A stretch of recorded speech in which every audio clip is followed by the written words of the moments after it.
In the Bible, we have the example of Stephen, who saw a vision of the Lord as he was dying, which leads us to believe that he went into the Lord's presence upon death. We have the example of the man on the cross next to Jesus, who Jesus told him would be with him in paradise on that day.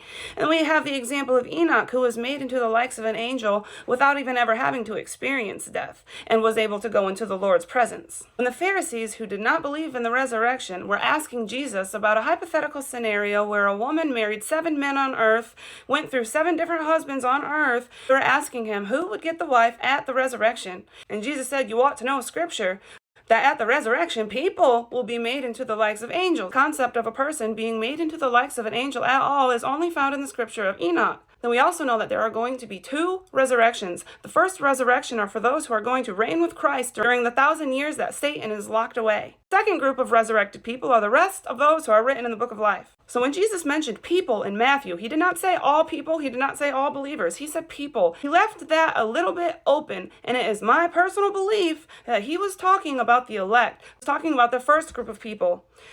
When they resurrect, they will be made into the likes of angels. They are the ones who will be reigning with Christ for 1,000 years and for eternity in the New Jerusalem. And I'm sure all of the prophets and most of the men that we read about in the Bible will be the elect.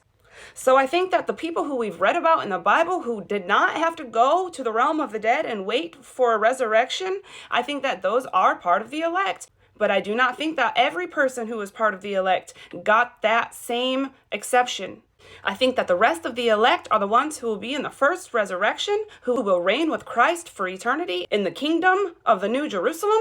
And I think that they are the ones who are made into the likes of angels. I think that the rest of the people who are written in the book of life will be God's children and will enjoy an eternity of frolicking in a perfect garden.